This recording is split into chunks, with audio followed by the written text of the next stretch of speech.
Let's get it going right now. So welcome to the JUCO Report, everybody. We got a very special JUCO Report. Nick Lamaison, the Mount SAC quarterback, is waiting on the line. So Nick, hold on just for a second. But right now we're going to start with the top 10, the state rankings in JUCO. Now, obviously, if you pay attention to JUCO, Mount SAC, again, 8th week in a row, they are #1 in the state and in the nation. We got to get right away to Nick Lamaison, a very special guest, our first official JUCO player on the JUCO Report. Nick, are you there?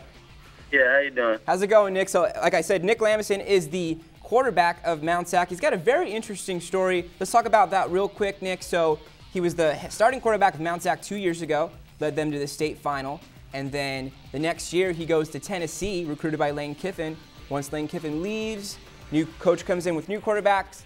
Nick doesn't like that, so he comes right back to Mount SAC. So, real quick, Nick, how is that transition? I know we're already 7 weeks into the season, but a lot of these SC fans know, with his connection to Lane Kiffin. Talk about how the transition was coming back to California, and how did you end up back at Mount SAC? Well, it was real comfortable, first off, coming back, just because this is my hometown, this is where I'm from. For sure. And so that was a real easy transition for me. And how it all happened was, when I was at Tennessee, there were some things, coaching change and stuff like that, yeah. Things that I really liked what was going on.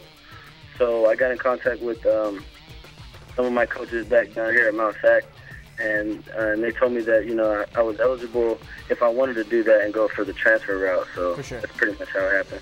Right on, and I mean, it looks like things have worked out really well. Talk about how long it took when you came back to really get comfortable with this particular squad, because, I mean, you came back 2 years later. This is a brand new team. I mean, did you have anyone left from the 2008 team left for this year? Yeah, one of my top receivers, Mike Edwards, is he was with me in 2008. He had some trouble with some school and stuff, and then so he was eligible to play this year.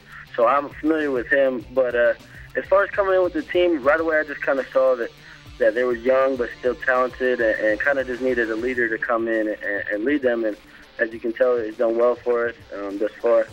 Right on. And obviously, it makes it a lot easier when you got a coach like Coach Bob Jastrip. Talk real quick about Coach. I got to meet him, had the pleasure of meeting him at the beginning of the year. Just a stand-up guy. He's been there forever now. He was an assistant for 11 years before he got the head coaching position. Talk about Coach and and what he means to you. I'm sure he was a really big influence coming back to Mount SAC. Well, I think he's been a big influence on me and a lot of players. But one of the best things I think Coach Jastrip does is he keeps us all humble with all the success that's around us year in and year out. He keeps us humble, he keeps us grounded, and we can continue to get better. We don't, there's no underestimating the team. With him, you can't really do that. So I say that's hats off to him for that, because he really helps the whole morale of the team just stay level-headed and does a good job of that.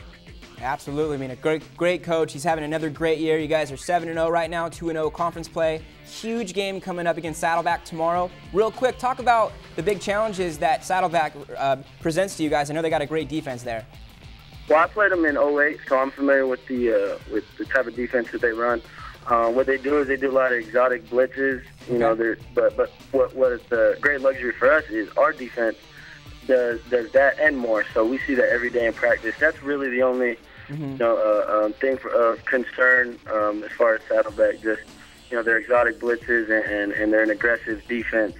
But I mean, other than that, we feel good with our game plan, and we feel like we'll be able to execute. Right on. I got one more question for you, Nick. Unfortunately, we're running out of time. Real quick. So at this point, do you have any schools in mind for next year? Or are you just kind of focusing on the rest of the season before you look ahead to next year, as far as going to another Division I school? I mean, yeah, I'm just focused right now on the national title. That's all. Sure. That's my mindset has been when the season started, and that's what it's gonna be until I reach that goal. So really, I'm just focused on that. That's the only thing I can control right now. Absolutely. Things will just follow suit. I like where your head's at, Nick. You're doing a great job so far. Keep up the great work. I wish we could talk longer. I'll definitely give you a call tomorrow. We'll talk more about you wanted to see some video of the show. I'll call you tomorrow. I'll get you more info on that. Go ahead and get to sleep. I know you got a big game coming up against Saddleback. Good luck, and thanks for coming on. All right, thanks for having me.